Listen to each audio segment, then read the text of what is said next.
Light weight బంగారు diamond ఆభరణాలు, వందల రకాల డిజైన్స్ ఏవైనా ధర మాత్రం ఒక్కటే.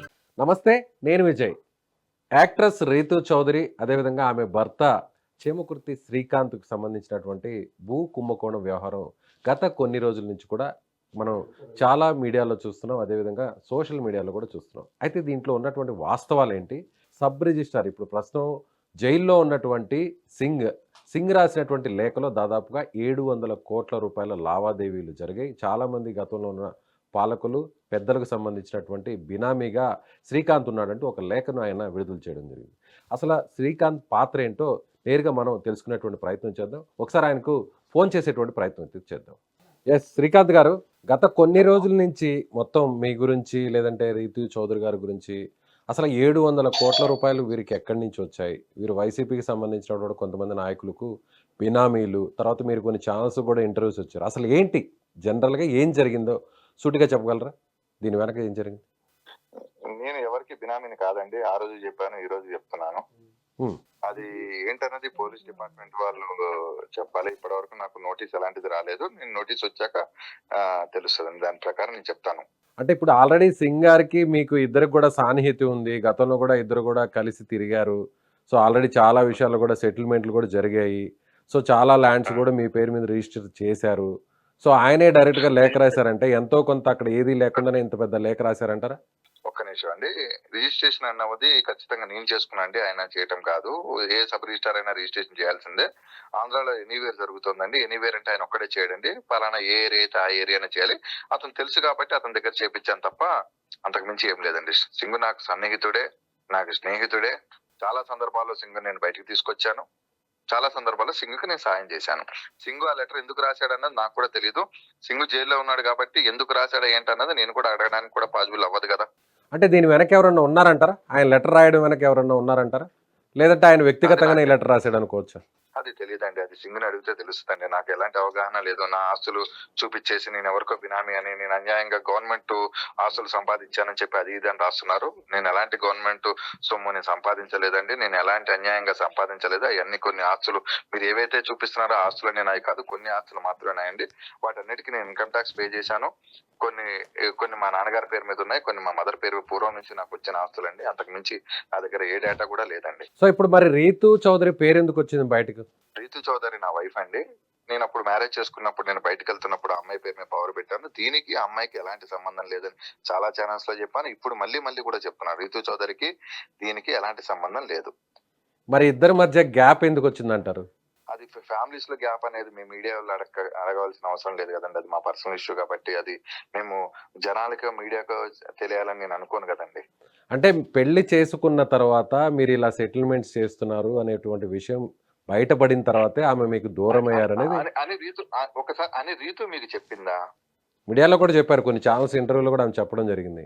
అది తెలియదండి. రీతు మరి ఎందుకు చెప్పిందో ఏంటన్నది నాకు తెలియదండి. అంటే ఈ వ్యాపార సంబంధ కారణాలా, లేదంటే వేరే వ్యక్తులకు మీరు బినామీగా ఉన్నారు అనేటువంటి వార్తలు బయటకు వచ్చిన దాని వల్లే ఆమె దూరం అయ్యారా, లేదంటే వ్యక్తిగతంగా అంటే ఫ్యామిలీకి సంబంధించినటువంటి పర్సనల్ ఇష్యూస్ దూరం అవ్వలేదు? లేదండి, అప్పుడు ఏసీబీ ఇష్యూ జరిగింది నాకు లాస్ట్ ఇయర్. ఇదే ఇష్యూ లాస్ట్ ఇయర్ జరిగింది. అప్పటి నుంచి కొంచెం మా ఇద్దరి మధ్య వ్యక్తిగతంగా కొన్ని గొడవలు జరిగినాయి. దాని వల్ల దూరంగా ఉంటున్నామండి. ఓకే, ఈ మధ్య మాట్లాడడం ఏమైనా జరిగిందా? ఇప్పుడు ఈ వ్యవహారం అంతా కూడా బయటకు వచ్చిన తర్వాత, సింగ్ లెటర్ రాసిన తర్వాత, సో మీరేమన్నా ఆమెతో కాంటాక్ట్ అవ్వడం కానీ, లేదంటే ఆమె మీతో కాంటాక్ట్ అవ్వడం కానీ ఏమైనా జరిగిందా?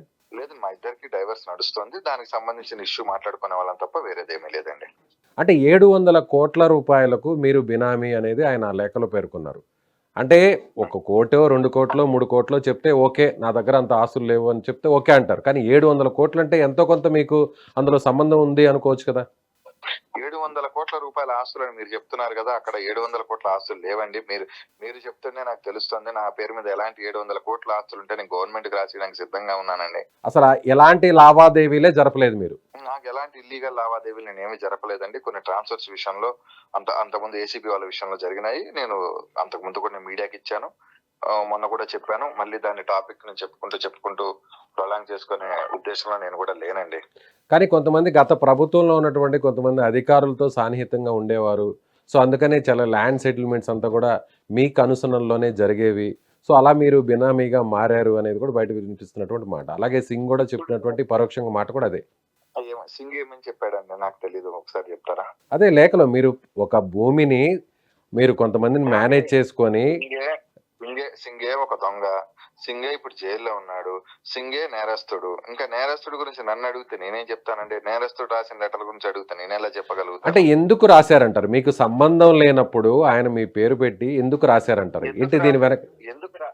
ఎందుకు రాశాడంటే అతని కేసును తప్పుదోవ పట్టించడం కోసం, అతని కేసు బయటికి పంపించడం కోసం మేబీ రాసి ఉంటాడని నేను అనుకుంటున్నాను.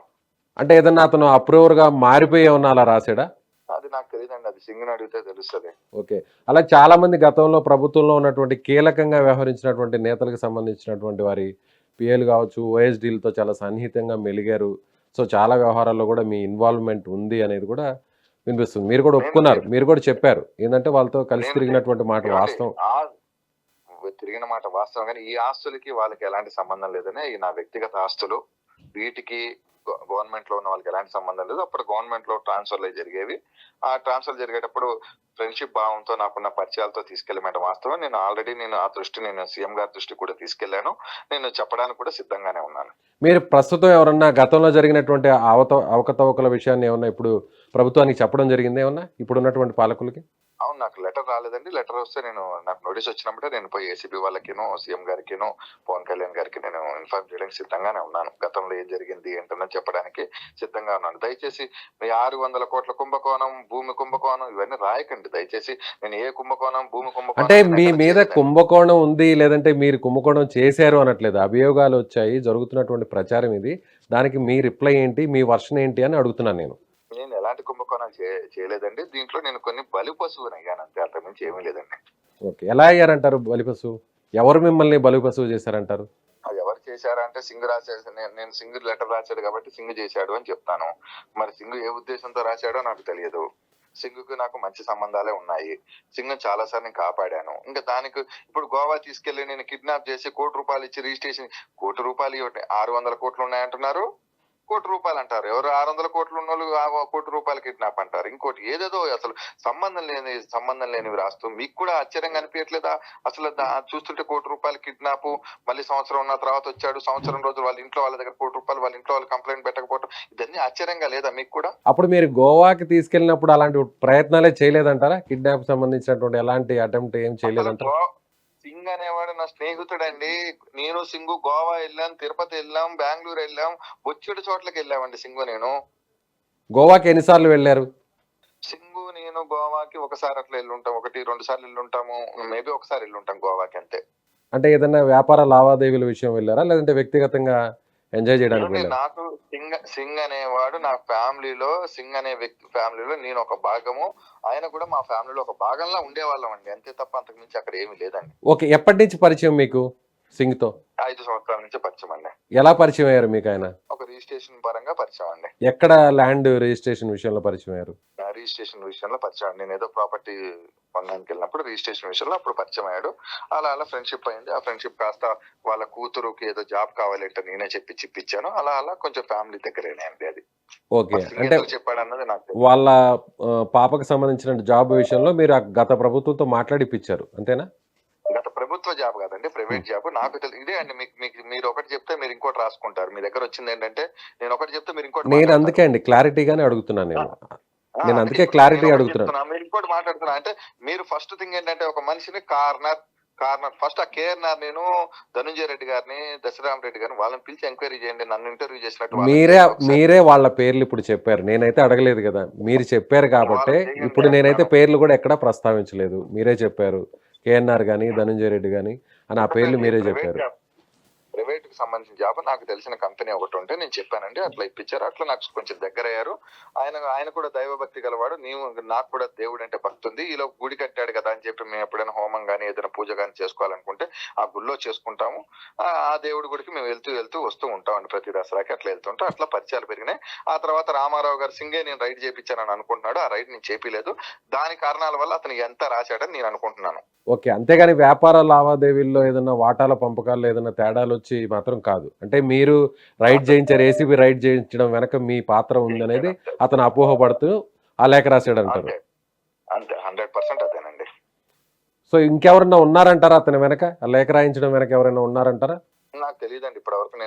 నాకు నోటీస్ రాలేదు. నేను నోటీస్ వచ్చినప్పుడే వెళ్ళి దానికి సంబంధించిన వివరాలు చెప్పడానికి రెడీగా ఉన్నాను. ఓకే. అలాగే చాలా మందికి సంబంధించినటువంటి సబ్ రిజిస్ట్రార్ల ట్రాన్స్ఫర్ల విషయంలో కూడా మీరు ఇన్వాల్వ్ అయ్యేవాళ్ళు, కొంతమంది పెద్దల దగ్గరికి తీసుకెళ్లే వాళ్ళు కూడా మీరే చెప్పారు. ప్రీవియస్‌గా ఒక ఛానల్ ఇంటర్వ్యూలో కూడా మాట్లాడడం జరిగింది. సో అప్పుడు ఎలా జరిగేదండి ఆ ట్రాన్స్ఫర్స్ విషయంలో ఎలా జరిగింది? అంటే వీళ్ళ పాత్ర ఉండేదా? సార్ ఇప్పుడు నేను కొంచెం బయట ఉన్నాను, అవుట్ ఆఫ్ లో ఉన్నాను, కొంచెం బిజీగా ఉన్నాను. మీకు ఏదైనా ఉంటే తర్వాత కాల్ చేస్తాను. కొంచెం ఏదో మీకు కంటిన్యూ కాల్స్ వస్తున్నాయని ఇమీడియట్ లిఫ్ట్ చేసి మీకు చెప్పాను. నేను కొంచెం బిజీగా ఉన్నాను. సో ఫైనల్‌గా ఓకే. ఫైనల్‌గా ఏం చెప్పదలుచుకున్నారు? ఫైనల్‌గా ఈ ఎపిసోడ్‌లో ఎవరెవరు వెనకున్నారనుకుంటున్నారు? సో ఫైనల్‌గా గవర్నమెంట్‌కి గాని, లేదంటే వీక్షకులు, ప్రేక్షకులు గాని చూసే వాళ్ళందరికీ కూడా మీరు చెప్పండి. చెబుతున్న భూమి కుంభకోణం నేను చేయలేదు. మీరు చూపిస్తున్న ఆస్తుల్లో కొన్ని నావే. నేను కష్టపడి సంపాదించుకున్నవి, మా పూర్వీకుల నుంచి వచ్చిన ఆస్తులు. నేను ఎలాంటి కుంభకోణాలు చేయలేదు. దీనికి రీతుకి ఎలాంటి సంబంధం లేదు. ఇదే ఫైనల్ అండి. ఓకే. ఎంత వరకు ఉండొచ్చు? అంటే 600, 700 కోట్లని చెప్తున్నారని అంటున్నారు కదా! ఎంత వరకు ఉండొచ్చు? మీ ఆస్తుల వాల్యూ మొత్తం ఎంత వరకు ఉండొచ్చు సుమారుగా? మీరు వచ్చిందంటే పెద్దల నుంచి వచ్చింది, వారసత్వంగా వచ్చింది అంటున్నారు కాబట్టి, అలాగే వ్యాపారం చేసి కూడా కొంత సంపాదించారండి. నా ఆస్తులకు సంబంధించి డిపార్ట్మెంట్ వాళ్ళు అడుగుతారు, లేదా ఇన్కమ్ ట్యాక్స్ అడుగుతుంది. వాళ్ళు చెప్పుకుంటారు నా ఆస్తులకు సంబంధించింది. ప్రజలకి బహిర్గతం. మీ ఆస్తులు ఏంటో నేను మిమ్మల్ని అడగట్లేదు కదా. నా ఆస్తులు అంటే ఆరోపణలు వచ్చినప్పుడు ఎవరైనా ఖచ్చితంగా చెప్పాల్సినటువంటి పరిస్థితి ఉంది కదా! ఆరోపణలు అంటున్నారు. నా మీద ఇప్పటివరకు ఎలాంటి కేసు కాలేదండి. ఎలాంటి నాకు నోటీస్ రాలేదు. అవి వచ్చాక నేను రియాక్ట్ అవుతానండి దాని మీద. ఓకే. ఇప్పటివరకు ఎవరైనా ఫైనల్‌గా చెప్పండి. పోలీసులు గాని, లేదంటే ఏసీపీ అధికారులు గాని, లేదంటే ప్రెజెంట్ ఎవరైనా ఉన్నటువంటి మెయిన్ పెద్దవాళ్ళు ఎవరైనా కూడా మీతో మాట్లాడడం జరిగిందా? ఎంటైర్ ఈ వ్యవహారంలో మాట్లాడలేదు. ఇప్పటివరకు మాట్లాడలేదండి. ఎవరు జోక్యం చేసుకోలేదు. ఒకవేళ ఎవరన్నా పిలిస్తే మొత్తం చెప్పదలుచుకున్నారా జరిగినటువంటి విషయాలన్నీ కూడా? చెప్పడానికి రెడీగానే ఉన్నాను. గత గవర్నమెంట్‌లో మీకున్నటువంటి సంబంధాలు కావచ్చు, అప్పుడు ఏం చేసేవారు అన్నీ కూడా చెప్పడానికి సిద్ధంగా ఉన్నారు ఇప్పుడు మీరు? చెప్పడానికి సిద్ధంగానే ఉన్నాను. ఒక రకంగా అప్రూవర్‌గా మారడానికి కూడా సిద్ధంగా ఉన్నారా? నేను తప్పు చేయలేదండి. అప్రూవర్ కాదండి. నాకు తెలిసింది చెప్తాను. దయచేసి అప్రూవర్ అని ఏకండి. ఇది శ్రీకాంత్ చెప్తున్నటువంటి వర్షన్. మరి శ్రీకాంత్ చెప్తున్నట్టుగా ఒక నిజంగా ఎవరైనా పోలీసులు గాని, లేదంటే ఏసీపీ అధికారులు ఎవరైనా వచ్చి తనతో మాట్లాడితే అన్ని విషయాలను కూడా చెప్పడానికి తాను సిద్ధంగా ఉన్నానంటూ ఆయన చెప్తున్నారు. Thank you so much.